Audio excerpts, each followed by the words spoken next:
ሕፃናት ኃጢአትን አይሰሩም ንጹሃን መላእክት ናቸው እና ለምንድነው ሕፃናት ከጠቦቶች ከበጎች ጋር የተቆጠሩት የተመደቡት ነው? ሕፃናትን ሕፃናት ናቸው ብለን መናቅ የለብንም። ለዚህ ነው አደራ ያለው። ንቀን አያውቁም ብለን እንዳንተዋቸው መጠመቅ እንዳለባቸው ከውሃና ከመንፈስ ቅዱስ ሁለተኛ ያልተወለደ ወደ እግዚአብሔር መንግሥት አይገባም ነው። በጥምቀትም ይሁን በቁርባንም ይሁን በማንኛውም በቤተ ክርስቲያን ለክርስቲያኖች የሚሰጠው ጸጋ እንዲጎልባቸው እስኪያድጉ ድረስ ተብሎ እንዲለዩ አልፈቀደም ጌታ። ይሄ ሳያድጉ አይጠመቁም ብሎ ከጌታ ጸጋ ከመንፈስ ቅዱስ ጸጋ እንዴ መንግሥተ ሰማያት የተባልኩ እኔ ለነሱ ነኝ እያለ ይሄን ማሰናከል እንግዲህ አላውቅም፣ እሱ ይወቀው። በጣም ከባድ ነው። አሁንም እጁን ሲጭን ካህኑ እጃቸውን ሲጭኑ ካህኑ በተጠመቁት ሕፃናት ላይ እጁን የሚጭነው ራሱ ነው ኢየሱስ ክርስቶስ። ያን ጊዜ ነው ያገኘን በደልን ሳናውቅ ኃጢአትን ሳናውቅ ሕይወታችን ከትንሣኤ ሙታን በኋላ እንደሚሆነው ሕይወታችን አዳምና ሔዋን ከመበደላቸው በፊት እንደነበረው ሕይወታችን እንደ መላእክት ኃጢአት የማይስማማው ቅዱስና ንጹሕ በሆነ ጊዜ ያን ጊዜ ነው ያገኘን መድኃኔ ዓለም ኢየሱስ ክርስቶስ። ያን ጊዜ ነው ያገኘን እግዚአብሔር አብ። ያን ጊዜ ነው ያገኘን እግዚአብሔር መንፈስ ቅዱስ። ያን ጊዜ ነው ሁለተኛ ከሱ የተወለድ ነው። መታደል ነው። በአስተዳደግ ያፋቸው መፍቻ መሆን ያለበት ስመ እግዚአብሔር መልካም ነገር። ሕፃናትን መናቅ ሕፃናትን አያውቁም ብሎ በእነሱ ፊት መጥፎ ንግግር መናገር አያውቁም ብሎ በእነሱ ፊት መጥፎ ነገር ማሳየት እንዴት አይነት ከባድ ነገር ነው። በአይምሯቸው ይቀረጻል። ስለዚህ እናቶች ጌታን የምትወዱት ከሆነ ሕፃናት ላይ አተኩሩ። ሲሆን ቆርባችሁ አሳዩአቸው።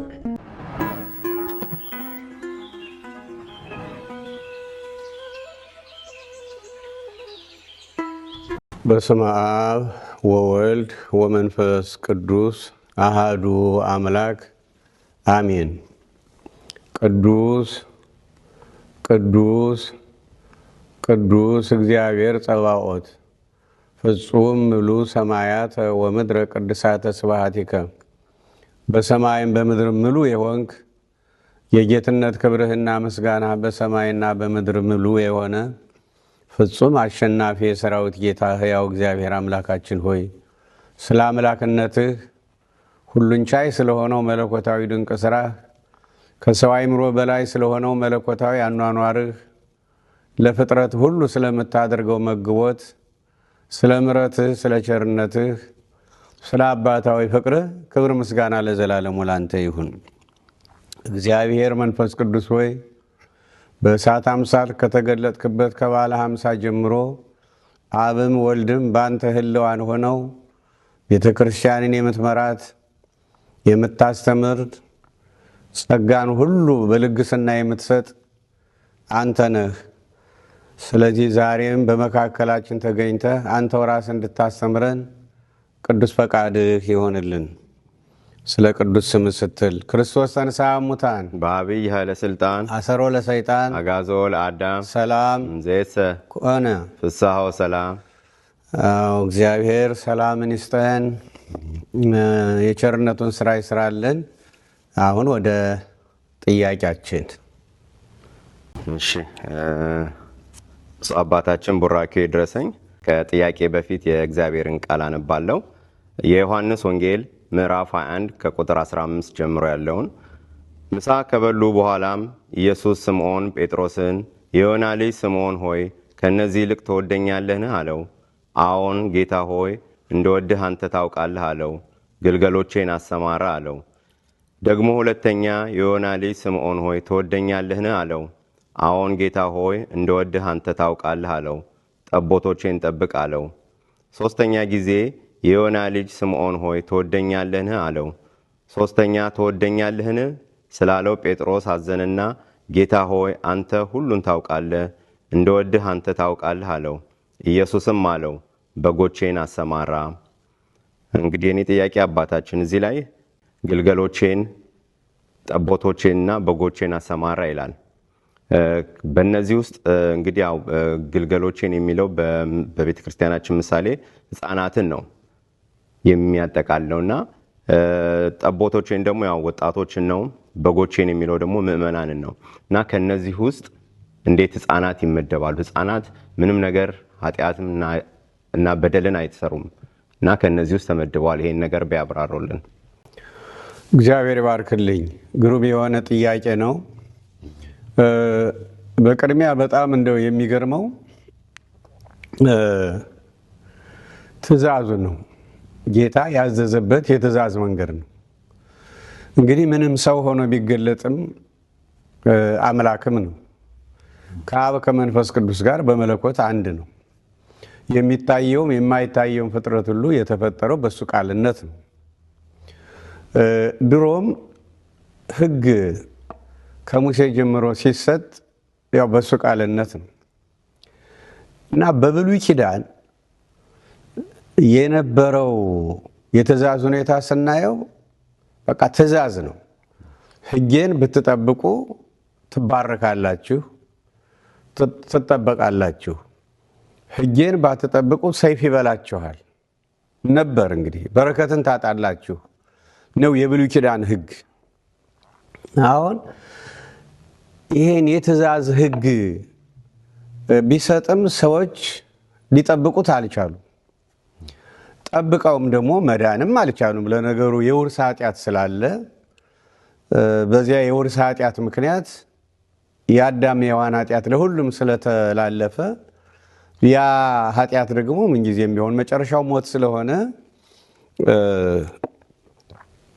መቼም ምንም እንኳን ከሞተ ሥጋ ከዓለመ ሲኦል ባይድኑም በዓለመ ሲኦል ሆነውም እንኳን በረድኤት ይጠበቁ እንደነበረ ነው። ትእዛዙን ቃሉን የጠበቁ የሆነ ሆኖ ግን በብሉይ ኪዳን ለሰው ልጆች የሰጠውን ትእዛዝ ስናይ መጀመሪያውኑ ከአዳምና ከሔዋን ጀምሮ ይህን አትብላ፣ ሁሉም ነገር ያንተ ነው፣ ግን ይህን ነገር አንዱን አትብላ፣ ከበላህ ትሞታለህ።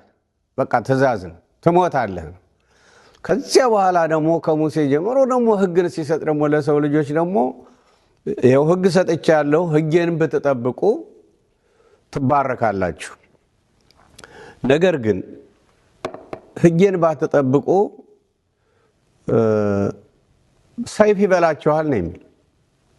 ሰይፍ ይበላችኋል፣ ትረገማላችሁ፣ እርጉማን ናችሁ ነው የሚለው። አሁን ግን የፍቅር አምላክ ሰው ሆኖ ከተገለጠና ስለኛ ከተሰዋ በሱ ደም ወደ ቀደመ ክብራችን እኛን ከመለሰ በኋላ ሞትና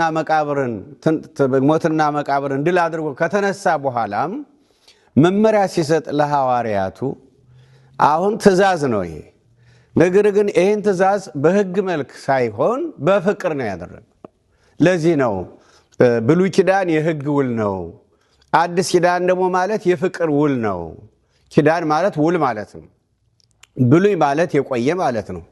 ብሉይ ኪዳን የቆየ ውል ያ ከአባቶቻችን ጋር እግዚአብሔር የገባው ውል የሕግ ውል ነው። አዲስ ኪዳን ደግሞ አሁን በአዲስ ኪዳን ደግሞ ከአባቶቻችን ጋር የገባው ውል ደግሞ የፍቅር ውል ነው። አንደኛ በእውነቱ ህብስቱን አንስቶ ይሄ ሥጋዬ ነው፣ ወይኑን አንስቶ ይህ ደሜ ነው፣ ይህን ብሉ፣ ይህን ጠጡ፣ ኃጢአታችሁ ይሰረያል። ያው ምንም እንኳን ስለ ቀራንዮ ቢሆንም የሚናገረው ሐሙስ ማታ ነው። ዓርብ ለሚሆነው መለኮት የተዋሃደው ደሙን ለሚያፈሰው ለእኛ ዕዳ ለሚከፍለው ቢሆንም ይህን በቀጣይነት ደግሞ ህብስቱን ሥጋዬ ነው ብሎታል፣ ወይኑን አንስቶ ደሜ ነው ብሎታል። ይህን ብሉ፣ ይህን ጠጡ፣ ኃጢአታችሁ ይሰረያል። ይህ እንግዲህ አዲስ ኪዳን ውል ነው። ይሄ ፍቅር ውል ነው። አሁን ደግሞ በጣም የሚገርመው ለሐዋርያት ትእዛዝን ሲሰጥ ምትወደኝ ከሆነ ነው የሚለው። የፍቅር ትእዛዝ ይባላል ይሄ። የምትወደኝ ከሆነ ምሳ ከበሉ በኋላ በነገራችን ላይ ይህ ወንጌል በአገር ውስጥም በአገር ውጭም በነገው እሑድ የሚነበብ ነው። አንተም ከዚያ የተነሳ ነው የጠየቅከው እና ያነበብከው። ስለዚህ ምንድን ነው የሚለው? የዮሐንስ ወንጌል ምዕራፍ 21 ተደግመዋለሁ ያንተውን። ምሳ ከበሉ በኋላም ኢየሱስ ስሞን ጴጥሮስን የዮና ልጅ ስሞን ሆይ ከነዚህ ይልቅ እንደወድህ ማነው? የዮና ልጅ ስሞን ሆይ ከነዚህ ይልቅ ትወደኛለህን አለው። አዎን ጌታ ሆይ እንደወድህ አንተ ታውቃለህ አለው። ግልገሎችን አሰማራ አለው። ደግሞ ሁለተኛ የዮና ልጅ ስሞን ሆይ ትወደኛለህን አለው። አዎን ጌታ ሆይ እንደወድህ አንተ ታውቃለህ አለው። ጠቦቶችን ጠብቅ አለው። ሶስተኛ ጊዜ የዮና ልጅ ስሞን ሆይ ትወደኛለህን አለው። ሶስተኛ ትወደኛለህን ስላለው ጴጥሮስ አዘነና ጌታ ሆይ አንተ ሁሉን ታውቃለህ፣ እንደወድህ አንተ ታውቃለህ አለው። ኢየሱስም በጎችን አሰማራ፣ ምትወደኝ ከሆነ ነው። ይልቁንም ደግሞ ከሌሎች ይልቅ አንተ አብዝተህ የምትወደኝ ከሆነ። እንግዲህ በጣም የሚገርም ነው። ክዶት 3 ጊዜ ዶሮ ሳይጮህ ክዶት በንስሐ የተቀበለውን ጌታ ከንስሐ በኋላ ሰዎችን በአዲስ ሕይወት የሚያይ ባህሪ እንዳለውና ባህሪው ይሄ እንደሆነ በዚህ ይታወቃል። እንደ ዳዊት የበደለው የለም። ብድግ በፍጹም ንስሐ በለቅሶ ኃጢአቱን በመናዘዝ ሲመለስ ይቅር ካለው በኋላ በአዲስ ተፈጥሮ ነው ያየው። ለዚህ ነው ወረከብክዎ ለዳዊት ገብሬ ብእሴ ምእመነ ዘከመ ልቤ፣ ከሰዎች መካከል እንደ ልቤ ያለ ሰው ዛሬ ገና ዳዊትን አገኘሁ ነው ያለው። ያን የበደለውን እኮ ነው። ለካ ለዚህ ነው ንስሐሰ ትሬስዮ ለዘማ ከመድንግል ለዛ አበሰ ከመዘ አበሰ። እዚህ መጽሐፈ መነኮሳት ላይ ንስሐ ዘማውን ድንግል ታደርጋለች፣ እንደ ድንግል ታደርጋለች። በደለኛውን ፍጹም በደለኛውን እንዳልበደለ ታደርጋለች። ይቅር ካለ በኋላ መድኃኔዓለም ይቅር ያላቸውን ሰዎች ይቅር ያለንን እኛን ሲያየን በአዲስ ተፈጥሮ ነው። ያን የሚያስብበት የቀደመውን ኃጢአት የሚያስብበት ባህሪ የለውም። ለዚህ ነው ቅዱስ ጴጥሮስን ትወደኛለህን ይላል። ይልቁንም እንዲያውም ከሌሎች ይልቅ ትወደኛለህን? አዎ እወድሃለሁ ጌታ ሆይ እንደወድህ አንተ ታውቃለህ ይላል። ቅዱስ ጴጥሮስ ደግሞ በጣም የሚገርመው ኢየሱስ ክርስቶስ ለነገሩ መጀመሪያውኑ አንተ የሕያው እግዚአብሔር ልጅ ነህ ብሎ ማቴዎስ 16 ላይ ለመጀመሪያ ጊዜ ከሐዋርያት መካከል እጁን አንስቶ የመለሰ እሱ ነው። በዚህ ምክንያት ነው ቤተ ክርስቲያኔን በአንተ ዓለትነት በአንተ ድንጋይነት እመሰርታታለሁ ያለው። እና አሁን ደግሞ ትወደኛለህን አለና ይኸው ምእመናንን በ3 ከፍሎ ሲያዘው በፍቅር ትእዛዝ እንጂ ይሄን በቃ አስተምር። እዚያ ማርቆስ 16 ላይ እንደሚነግረን ከፀሐይ መውጫ እስከ መግቢያዋ ሄዱና ይሄን የመንግስት ወንጌል ስበኩ፣ አስተምሩ። ያመነ የተጠመቀ ይድናል፣ እምቢ ያለ ያመፀ ደግሞ ይፈረድበታል። ስለዚህ ከፀሐይ መውጫ እስከ መግቢያዋ ድረስ ሂዱና ስበኩ፣ ባትሰብኩ ነግሬያለሁ አይደለም ያለው። ትእዛዜን ባትጠብቁ ሰይፍ ይበላችኋል አይደለም ያለው። ፍቅር ለካ ፍቅር ከሰይፍ ይልቅ ያስፈራል። ፍቅር በጣም ከእሳት ይልቅ ያስፈራል። ፍቅር ከረሃብ ይልቅ ያስፈራል። ፍቅር ከስራት በላይ ነው። ፍቅር ከሞት በላይ ነው። ለዚህ ነው ቅዱስ ጳውሎስ ከክርስቶስ ፍቅር የሚለየኝ ማን ነው አለ። መከራ ወይስ ጭንቀት ወይስ ረሃብ ወይስ ስደት ወይስ ሰይፍ ወይስ እስራት ወይስ ሞት ነውን? ከክርስቶስ ፍቅር ሊለየኝ የሚችል ምንም ነገር እንደሌለ ተረድቻለሁ ይላል። ማለት ፍቅር ከመከራ በላይ ነው፣ ከረሃብ በላይ ነው፣ ከስደት በላይ ነው፣ ከስራት በላይ ነው፣ ከሰይፍ በላይ ነው፣ ከእሳት በላይ ነው፣ ከሞት በላይ ነው ፍቅር። ስለዚህ ትወደኛለህን አለው። አዎ እንደወድህ አንተ ታውቃለህ። ግልገሎችን አሰማራ፣ ጠቦቶችን ጠብቅ፣ በጎችን አሰማራ። አሁን ወደ ጥያቄው ስንሄድ ልክ ነው ጥያቄው። እንዴት ነው ምእመናንን ከሶስት ከፍሎ ነው ያደራ ያለው ጌታ ጴጥሮስን? በፍቅር ትእዛዝ ከሶስት ከፍሎ ነው። አንደኛ ሕፃናትን ግልገሎች ብሎ፣ ሁለተኛ ደግሞ ጠቦቶችን፣ ሶስተኛ ምእመናንን። ሕፃናት ኃጢአትን አይሰሩም፣ ንጹሐን መላእክት ናቸው እና ለምንድን ነው ሕፃናት ከጠቦቶች ከበጎች ጋር የተቆጠሩት የተመደቡት? ነው አይደለም ጥያቄ? አዎ ትክክል አባታችን። አዎ በጣም የሚገርመው እንዲያውም ትልቅ ጥንቃቄ ማድረግ ያለብን ሕፃናት ላይ በጣም ትልቅ ጥንቃቄ መናቅ እንደሌለብን። አያውቁም፣ አይሰሙንም፣ መልስ አይሰጡንም ብለን መናቅ እንደሌለብን የማቴዎስ ወንጌል ምዕራፍ 18ን እናስታውስ እና ሐዋርያት በሱ ፊት ታላቁ ማን እንደሆነ ክብር ያለው ማን እንደሆነ ጠይቀውት ነበር። ምንድነው ያለ እሱ? ከሕፃናት አንዱን ጠራና ተመልሳችሁ እንደዚህ ሕፃን ካልሆናችሁ ወደ እግዚአብሔር መንግሥት አትገቡም። የእግዚአብሔር መንግሥት ማለት ራሱ ኢየሱስ ክርስቶስ ነው። አትገቡም ማለት ከኔ ጋር አትኖሩም ነው። እንደዚህ ሕፃን ራሱን ያዋረደ ነው መንግሥተ ሰማያት ከተባለ ከኔ ጋር በአንድ አካልነት የሚኖረው። እኔ ራሱ ሆኜ አካል የሆነው በአንድ አካልነት የሚኖረው እንደዚህ ሕፃን። እንዲያውም እዚያው ማቴዎስ 19 ላይም ማቴዎስ 19:13 ላይ እንደሚነግረንም እናቶች መቼም እንደ ወላጅ እናት ለልጅ የምታስብ የምትጨነቅ የለችም። ስለዚህ ወላጆች እናቶች በቅፋቸው በጀርባቸው ወደ ጌታ ጉባኤ ሕፃናትን ይዘው መጡ። ለምን? እንዲባርክላቸው። ሐዋርያት እንዳሁኑ እንደ አንዳንድ ምዕራባውያን ከ16ኛው መቶ ክፍለ ዘመን በኋላ እንደተነሱት እንደ አንዳንድ ምዕራባውያን ሕፃናትን እንደሚንቁት ለምን ሳያምኑ ሳይማሩ እንዴት ሊጠመቁ ይችላሉ ብለው እስኪያድጉ መጠበቅ አለብን ብለው እንደተነሱት እንደዚያ ነበሩ ሐዋርያት። መጀመሪያ መንፈስ ቅዱስ ወርዶ የጨለመውን ልቡና የጨለመውን አእምሮ ገና ሳያበራላቸው እንደዚያ ነበሩ ሐዋርያት መጀመሪያ። ስለዚህ ምን አሉ? እነዚህ ሕፃናት ጉባኤ ከሚረብሹ በቀር ምን ሊያደርጉ ነው? መልሱ፣ እነዚህን ሕፃናት መልሱ አሉ። ወላጆች እንግዲህ በህብረት ነው ይዘው የመጡ ልጆቻቸውን ሕፃናቱን ይዘው።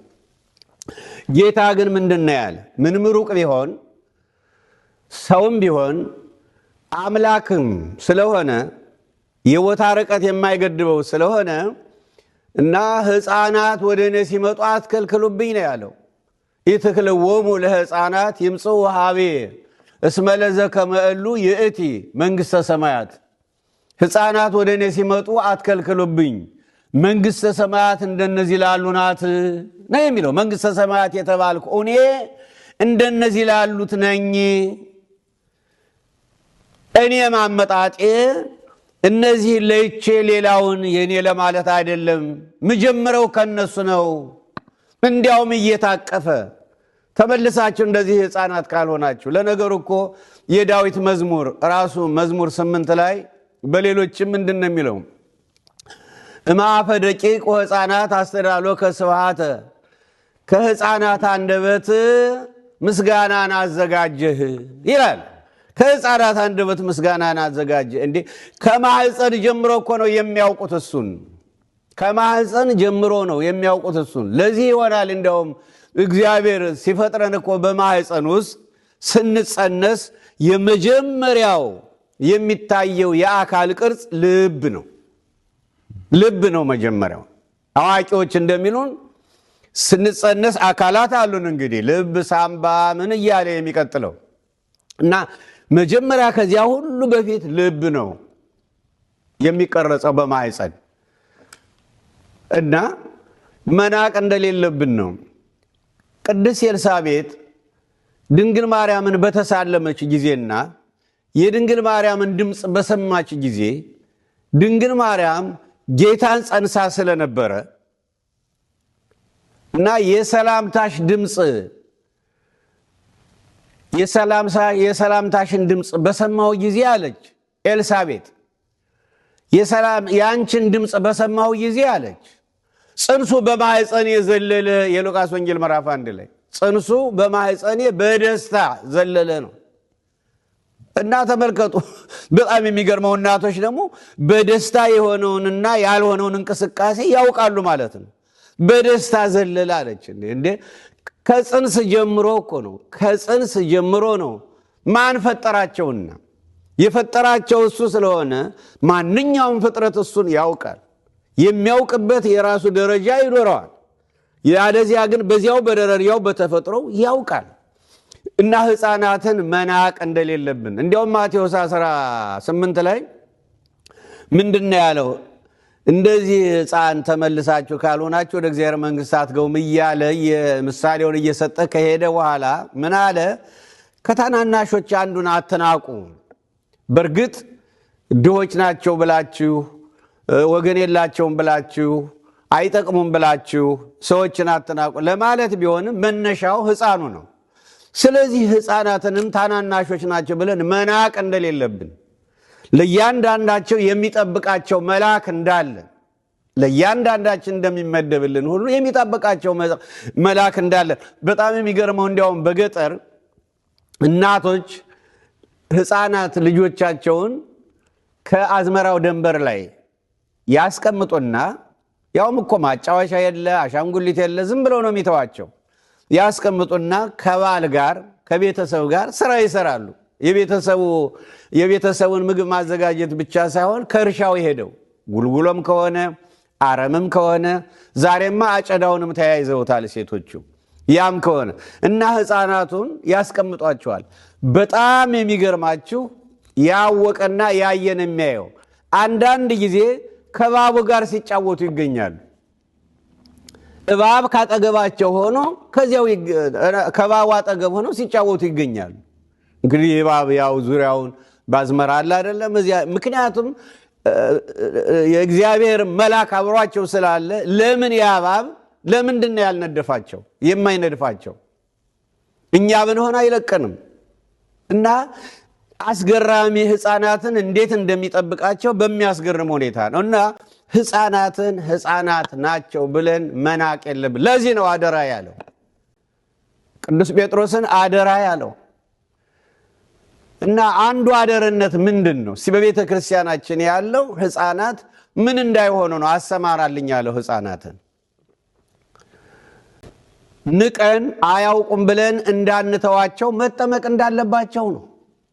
መጠመቅ እንዳለባቸው ነው። ምክንያቱም ከውሃና ከመንፈስ ቅዱስ ሁለተኛ ያልተወለደ ወደ እግዚአብሔር መንግሥት አይገባም ነው የሚለው። ከሕፃናት በቀር አላለም። ይሄ እንግዲህ አዋጅ ነው። በብሉይ ኪዳን እግዚአብሔርን ያመነ አብርሃም ከሸመገለ በኋላ ነው። ነገር ግን ከሸመገለ በኋላ ቢያምንም የማመኑ ምልክት ግን ግዝረት እንዲሆንለት አደረገ። ከሸመገለ በኋላ ነው የተገረዘው። የማመኑ ምልክት ነው እሱ፣ ማረጋገጫው ነው፣ ማየተሙ ነው በብሉይ ኪዳን። ከሱ በኋላ ግን ሕፃናት ልጆች እንዲገረዙ ያዘዘው በ8 ቀናቸው ነው። ለምን? በወላጆች እምነት ኃላፊነት አዋቂዎች የሚያገኙትን በረከት እያገኙ እንዲያድጉ። አሁን በግዝረት የተተካው ጥምቀት ነው። መጀመሪያ ሐዋርያት ወደ ዓለም ሲላኩ ማጥመቅ ያለባቸው ያመኑትን ነው። ለዚህ ነው ከፀሐይ መውጫ እስከ መግቢያዋ ድረስ ይህን የመንግሥት ወንጌል ስበኩ አላቸው ይላል ማርቆስ 16:16። ያመነ የተጠመቀ ይድናል፣ ያመነ የተጠመቀ ይድናል፣ ያላመነ ይፈረድበታል ሲል፣ አዎ ይሄ ትእዛዝ ለአዋቂዎች ነው። ምክንያቱም ለመጠመቅ መማር አለባቸው፣ ማመን አለባቸው። አዋቂዎች ሳይማሩ ሳያምኑ እንዴት አድርገው ሐዋርያት ሊያጠምቁ ይችላሉ? ስለ ልጆቻቸው አይደለም የሚናገረው፣ ስለ አዋቂዎች ነው። አሁንም ቢሆን ዛሬም ቢሆን ከክርስትና ውጭ የሆኑ ሰዎችን ክርስቲያን ለማድረግ ማስተማር ግድ ነው። ከተማሩ በኋላ ደግሞ ማመናቸው መረጋገጡ ግድ ነው። ከዚያ በኋላ ነው የሚጠመቁ። ሲጠመቁ ግን እስከ ልጆቻቸው ነው። ለምን አትከልክሉብኝ ብሏል ጌታ። በጥምቀትም ይሁን በቁርባንም ይሁን በማንኛውም በቤተ ክርስቲያን ለክርስቲያኖች የሚሰጠው ጸጋ እንዲጎልባቸው እስኪያርጉ ድረስ ተብሎ እንዲለዩ አልፈቀደም ጌታ አልፈቀደም። እንዲያውም መንግሥተ ሰማያት እንደነዚህ ላሉ ናት ነው ያለው። መንግሥተ ሰማያት የተባልኩ እኔ እንደነዚህ ላሉ ናት። ስለዚህ እንዲያውም በቀኖና ቤተክርስቲያን እንዲያውም በቤተክርስቲያናችን ተወልደው ሕፃናት በ5 ቀንም ይሁን በ10 ቀንም ይሁን በ15 ቀንም ይሁን በ20 ቀንም ይሁን ሴትም ትሆን ወንድ ከታመሙ የታመሙበት ህመም ከባድ ከሆነ የሚያሰጋ ከሆነ ተሎ አጥምቁ ነው የሚለው። ሳይጠመቁ እንዳይሄዱ ኃላፊነት ስላለብን። ከአቅም በላይ በሆነው ቢሞቱ ኃላፊነቱ የሱ ነው፣ እሱ ያውቃል፣ ፍርድ ለሱ ነው። ነገር ግን ኃላፊነታችን መወጣት አለብን። ማቴዎስ 8ን ስናይ፣ ማቴዎስ 15ን ስናይ፣ ማቴዎስ 17ን ስናይ ሕፃናት ጌታን ሳያውቁት ሳያምኑት በወላጆቻቸው እምነት ከደዌ ሥጋ ድነዋል። በወላጆቻቸው እምነት ነው የፈወሳቸው። እነሱ አያውቁት፣ አልተማሩ፣ አላመኑ እና ከደዌ ሥጋ በወላጆቻቸው እምነት የሚፈወሱ ከሆነ ከደዌ ነፍስ በወላጆቻቸው እምነት የማይፈወሱበት ምክንያት ምን አለ? አዋቂዎች አምነው ሲጠመቁ የሚያገኙትን የእግዚአብሔር ሁለተኛ ልጅነት የማያገኙበት ምክንያት ምን አለ? ስለዚህ አሁን ከ1600 ዓመት በኋላ የተነሱ ምዕራባውያን ይኸው አሁን ሕፃናቱን ሳይጠመቁ ስንቶች ናቸው የሚያልቁት? ለምን? እስኪያድጉ ለትምህርት እስኪደርሱ ማን ነው ወስኖ የያዘው ዕድሜያቸውን? ስንቶች ናቸው ለዚያ ዕድል ሳይበቁ በመኪና አደጋ፣ በተለያየ በሽታ፣ በተለያየ ሁኔታ ስንቶች ናቸው የሚያልቁት? ማን ነው ተጠያቂው? አሁን ሳይጠመቁ ላይ ሄዱት። እሱስ የራሱ ፍርድ ይኖረዋል፣ የራሱ ፍርድ ይኖረዋል። እነዚያ እምቢ ብለው ተምረው እምቢ ብለው አይደለም፣ ከአቅማቸው በላይ ስለሆነ ነው። እየነገራችን እድሜያቸውን ገና ነው። ነገር ግን በእንደዚህ አይነት ሰዎች ላይ ምን አይነት ፍርድ እንደሚፈርድ አላውቅም። ምክንያቱም ማቴዎስ 15 ላይ 18 ላይ ከታናናሾች አንዱን አትናቁ ነው ያለው። አትናቁ፣ እንዲያውም ጠባቂዎቻቸው መላእክት በእግዚአብሔር ፊት ይታዩላቸዋል ነው የሚለው። ስለዚህ ምን አለ? ከታናናሾች አንዱን የሚንቅ ወይም የሚያሰናክል ነው የሚለው። የድንጋይ ወፍጮ አዝሎ ሐይቅ ውስጥ ባህር ውስጥ ቢገባ ይሻለው ነበር። ይሄ ሳያድጉ አይጠመቁም ብሎ ከጌታ ጸጋ ከመንፈስ ቅዱስ ጸጋ እንዴ መንግሥተ ሰማያት እንደነሱ መንግሥተ ሰማያት የተባልኩ እኔ ለነሱ ነኝ እያለ ይሄን ማሰናከል እንግዲህ አላውቅም፣ እሱ ይወቀው። በጣም ከባድ ነው ይሄ። ለማንኛውም ግን እኛ እግዚአብሔር ይመስገን በ40 በ80 ቀናችን በሕፃንነታችን ስንጠመቅ እንደው ክርስትና አባት ክርስትና እናት ለስሙ ታቀፉን እንጂ በሚነካ በሚጨበጥ አካል እነሱ ታቀፉን እንጂ የሚታቀፈን ራሱ መድኃኔ ዓለም ኢየሱስ ክርስቶስ ነው። አትከልክሉብኝ ብሎ ማቴዎስ 19 ላይ እንደምናየው 19:13 ጀምሮ እጁን ጭኖ ባረካቸው ይላል። አሁንም እጁን ሲጭን ካህኑ እጃቸውን ሲጭኑ ካህኑ በተጠመቁት ሕፃናት ላይ እጁን የሚጭነው ራሱ ነው ኢየሱስ ክርስቶስ። ሐዋርያትን ብሏቸዋል፣ እነሆ እስከ ዓለም ፍጻሜ ከእናንተ ጋር ነኝ፣ በአብ በወልድ በመንፈስ ቅዱስ ስም አጥምቁ፣ እያጠመቃቸዋቸው ደቀ መዛሙርት ልጆች አድርጓቸው፣ እስከ ዓለም ፍጻሜ ከእናንተ ጋር ነኝ ያለ ጌታ ዛሬም ምንም እንኳን በክብር አድርጎ ኪሩቤል ላይ ቢቀመጥም በአምላክነቱ ምንጊዜም ቢሆን በሰማይም በምድር ምሉ ነው፣ ከእኛ ጋር ነው። በእያንዳንዱ ተጠማቂ ሕፃን ላይ በእያንዳንዳቸው ተጠማቂዎች ሕፃናት ላይ እሱ እጁን ይጭናል። ንፋተ መንፈስ ቅዱስን ይሰጣሉ ካህናቱ። ንሳ መንፈሰ ቅዱሰ፣ መንፈስ ቅዱስን ውሰድ፣ የመንፈስ ቅዱስ ጸጋ ውሰድ ብለው ካህናቱ ንፋተ መንፈስ ቅዱስ በሕፃናት ላይ ያሳድራሉ። አሁን ያን ጊዜ ራሱ ነው ንፋተ መንፈስ ቅዱስን በሐዋርያት ላይ ዮሐንስ 20 ላይ እንደምናየው መንፈስን እፍ አለባቸው እኮ ነው የሚል። እፍ ባዩ ንፋተ መንፈስ ቅዱስን አከናዋኙ ራሱ ኢየሱስ ክርስቶስ ነው። ስለዚህ ያን ጊዜ ነው ያገኘን። በደልን ሳናውቅ ኃጢአትን ሳናውቅ ሕይወታችን ከትንሣኤ ሙታን በኋላ እንደሚሆነው ሕይወታችን አዳምና ሔዋን ከመበደላቸው በፊት እንደነበረው ሕይወታችን እንደ መላእክት ኃጢአት የማይስማማው ቅዱስና ንጹሕ በሆነ ጊዜ ያን ጊዜ ነው ያገኘን መድኃኔ ዓለም ኢየሱስ ክርስቶስ። ያን ጊዜ ነው ያገኘን እግዚአብሔር አብ። ያን ጊዜ ነው ያገኘን እግዚአብሔር መንፈስ ቅዱስ። ያን ጊዜ ነው ሁለተኛ ከሱ የተወለድ ነው። መታደል ነው። ደስ ሊለን ይገባል ምእመናን፣ ደስ ሊለን ይገባል በሕፃንነታችን በመጠመቃችን። ምናልባትም ያ ነው ያ ጸጋ ነው ያን ጊዜ የተሰጠን የመንፈስ ቅዱስ ጸጋ ነው እስካሁን ድረስ በክርስትናችን ያቆየን። ለምሳሌ አንድ ገበሬ ክብሪት እንዳሆኑ ኤሌክትሪክ ባልነበረበት ጊዜ እሳት ፍሙ ሳይጠፋ እንዲቆየው በአመድ ውስጥ ይቀብረዋል። አመድ በላዩ ላይ ደርድሮ ከምሮ በአመድ ውስጥ ቀብሮት ይሄዳል፣ ቶሎ እንዳይጠፋበት ፍሙ እንዳያልቅበት። ከዚያ አንድ ቀን ሁለት ቀን ብቻ በገመተው ቀን ይመለሳል። ሲመለስ ያ ትልቅ ፍም በአመድ ውስጥ የተቀበረው አንሳ ትንሽ ሆና ያገኛታል። ያችን በገለባ በስንጣሪ እንጨት ምን አድርጎ ያቀጣጥላታል እና ከዚያ በኋላ ታላቅ ምድጃ ይሆናል። ታላቅ የእሳት ምድጃ ይሆናል። ይጋግርበታል፣ ሙቀቱን ያስወግድበታል፣ ጨለማውን ያስወግድበታል፣ ብርሃን ያይበታል። ቢሰነብት ኖሮ በቀጥታ ያችም ትጠፋለች። እግዚአብሔር መንፈስ ቅዱስ በ40 በ80 ቀናችን ያስቀመጠው የጸጋ ፍም ግን ይህን ያህል ሴቶች ለአቅመ ሔዋን ወንዶች ለአቅመ አዳም ከደረስንበት ጊዜ ጀምሮ ይህን ያህል የኃጢአት አመድ ደርድረን ደግሞ ቶሎ አልተመለስንለት በንስሐ ይህን ያህል ጊዜ ስንቆይ ያቺ የመንፈስ ቅዱስ የጸጋ ፍም ታንሳለች እንጂ አለች እስካሁን። የመኖሯ ምልክት ምንድን ነው? በቃ ወደ ቤተ ክርስቲያን እንሄድ ሲባል ደስ ይለናል። የእግዚአብሔርን ቃል መስማት ደስ ይለናል። ዝማሬውን መስማት ደስ ይለናል። በአጠቃላይ ስለ ነገር ሃይማኖት ሲነገር ደስ ይለናል። ግን ቆረቡ ስንባል ይጨንቀናል።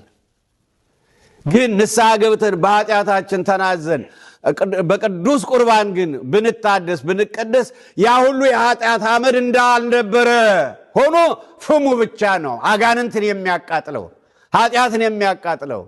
ያ የመንፈስ ቅዱስ የጸጋ ፍም እሱ ብቻ ነው የሚታየው። ስለዚህ አሁንም እባካችሁ ነገ ዛሬ እያልን ዕድሜያችን ዝም ብለን አንሸኘው።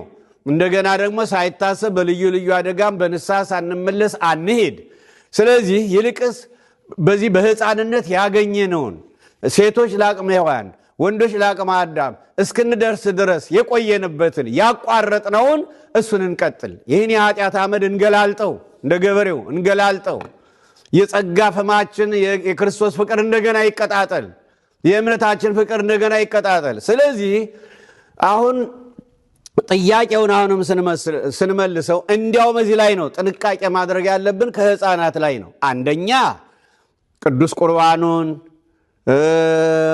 እያገኙ እንዲያድጉ የሕይወት ምግብ ስለሆነ፣ ከዚያ ደግሞ ራሱ የቃጭሉን ድምፅ የደወሉን ድምፅ እየሰሙ የዝማሬውን ድምፅ የቅዳሴውን የተሰጠውን ድምፅ በአይምሯቸው እየቀረጹ እንዲያድጉ፣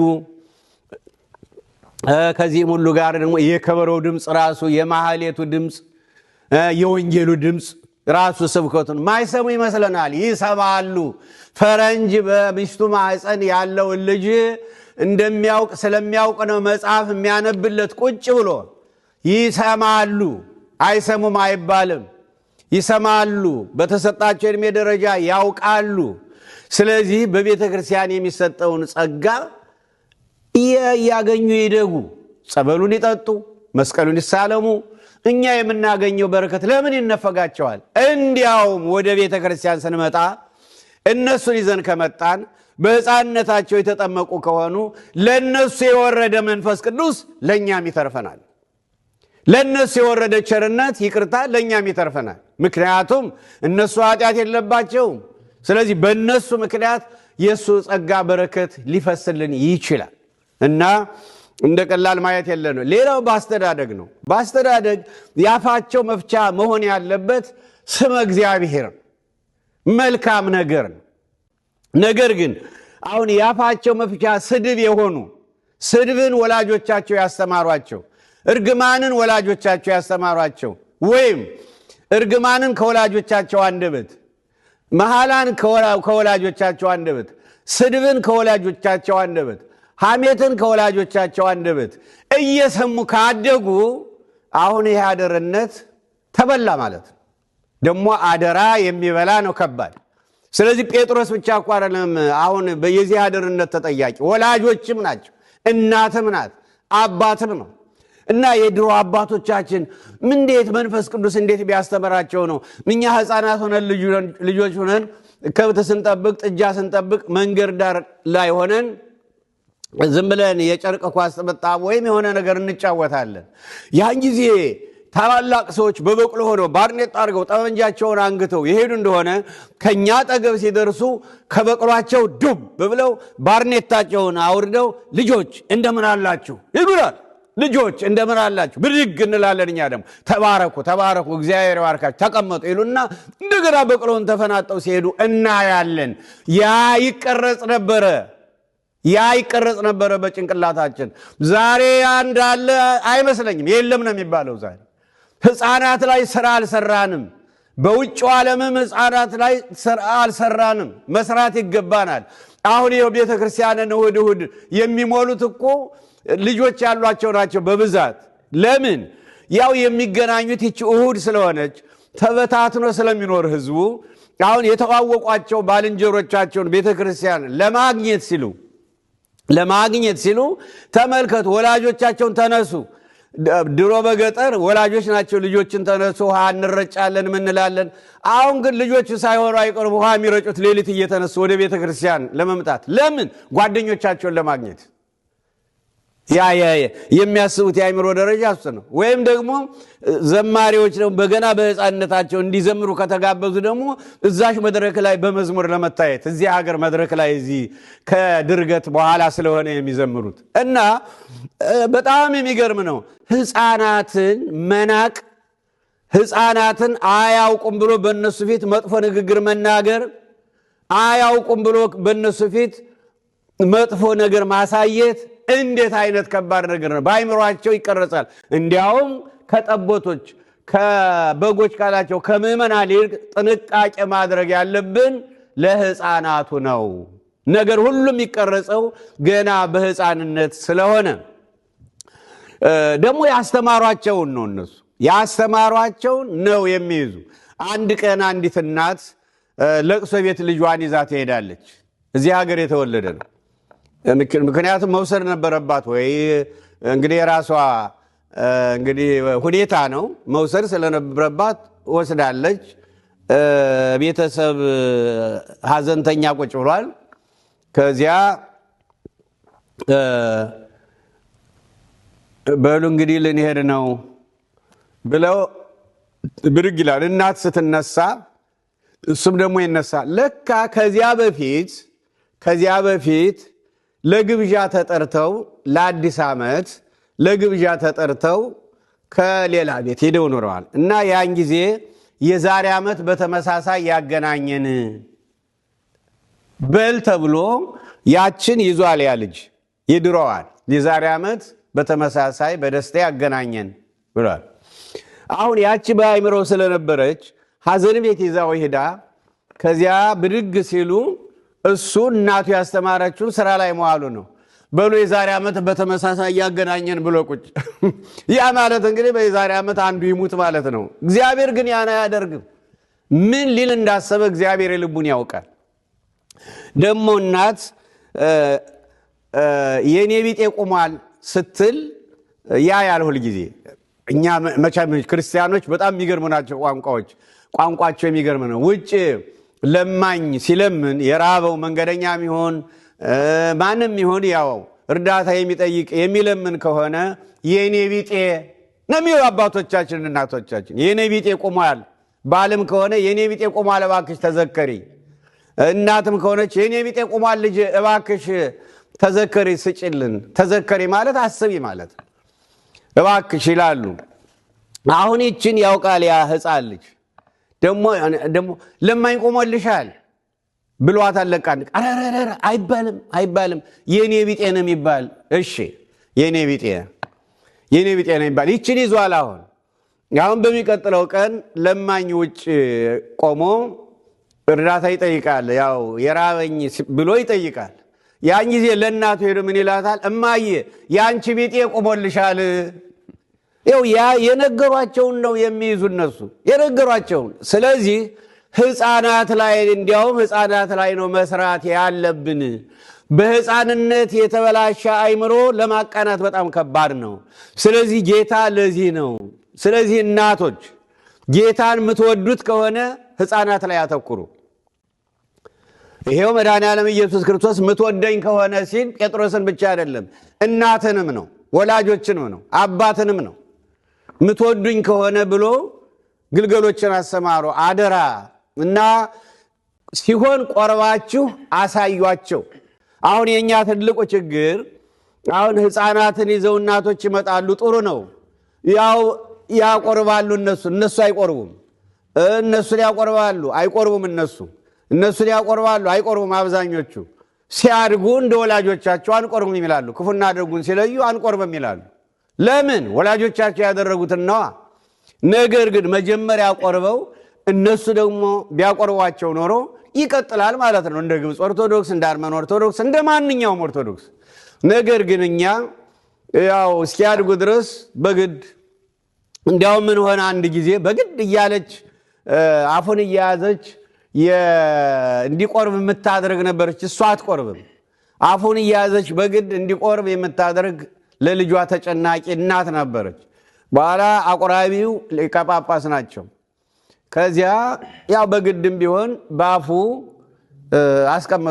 አስገቡለት እና ከዚያ ለካ አልዋጠውም፣ ይዞታል ለካ። ከዚያ ዘወር ስትል ከአፏ ወጥቶ ከእናቲቱ አፍ